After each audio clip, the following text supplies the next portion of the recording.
In January, the Portuguese Parliament approved a bill intended to simplify the process of obtaining a passport, which is theoretically issued in the country after 5 years. In practice, however, it varies. Last year, we advised dozens of people considering relocating to Portugal, and guess what? Most of them ended up choosing other countries, most like Spain or France. To be honest, it's unlikely that the new law will radically change this situation.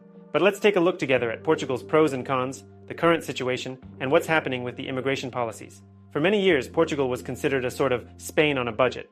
It offers a great Mediterranean climate, the sea, sunshine, and all the charms of southern Europe, but with a significantly cheaper cost of living. You can still encounter this myth in articles and videos online. Don't believe it. In reality, Portugal has been becoming increasingly expensive in recent years, and its cost of living is now almost comparable to Spain. The difference is no more than 5 to 10%, affecting housing, groceries, and all major expenses.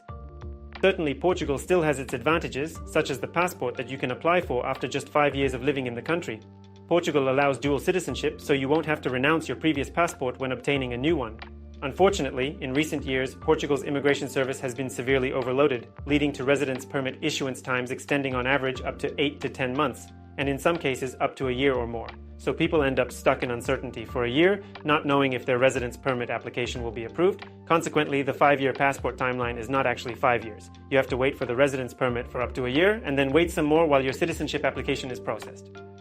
Consequently, the 5-year path to a passport can end up taking more like 6 to 7 years, or even longer. This is why the new law, which I mentioned earlier, is eagerly awaited. It would count the 5 years not from the day you receive your residency card, but from the day you apply for it. Entrepreneurs, freelancers, and specialists across Europe currently have the opportunity to get a residence permit within 1 to 2 months, but not in Portugal. If you're interested in learning more, feel free to book our consultation via the link below this video. One undeniable advantage of Portugal is its immigration programs. There are several in the country, but people from the CIS usually use two: startup visa or digital nomad visa. The Portuguese digital nomad visa has a rare advantage. It's renewable and leads to permanent residency and citizenship. That means if you move to the country as a freelancer, you can also apply for a passport after 5 years. The startup visa is also working, and it is a better option for entrepreneurs. Many people in Portugal speak English well. According to English First, which conducted research among all the countries in the world, Portugal is ranked 8th in terms of English proficiency and its prevalence among the population. By this metric, the country surpasses Spain and France. This allows many people to live in the country for years without knowing the local language.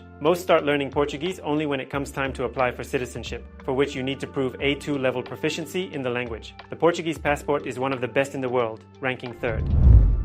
Now let's talk about the downsides. The first one, prices in Portugal have increased, but salaries and the economy have not kept up. Startup visas work well in the country, but the venture capital market is relatively small, making it difficult to raise large funding rounds. On the other hand, Portugal is quite suitable for early stage projects. The country has great accelerators. Some of our clients who moved to Portugal are very satisfied, and some have even found investors, so the system does work. What about salaries? They're generally about 1/3 lower than in Spain, and lower compared to other European countries. Finding a job can be difficult. The second downside, and perhaps the biggest, is the long wait for residency permits. Waiting a year for a decision on residency is simply unreasonable. Third, regarding the Portuguese digital nomad visa. Although it has its advantages, as I mentioned earlier, it also has some significant drawbacks and fairly strict criteria. Unlike Spain, you cannot come to the country on a tourist Schengen visa and apply for a digital nomad residence permit. This must be done only in the country of residence, and scheduling an appointment at the Portuguese consulate, for example in Mumbai or São Paulo, is currently quite problematic. Additionally, unlike Spain, when applying for the digital nomad visa, you need to provide a rental agreement, an apartment or house in Portugal for a year. So before you even arrive in the country, you need to show a rental agreement. Finding a place to rent remotely is very challenging. Many landlords ask for payment for 6 months up front, even though you don't know if your residence permit will be approved. You also need to submit a tax return, which is quite unusual. The income requirements are higher than in Spain too. You need to earn at least $3,180 per month, compared to around $2,600 in Spain.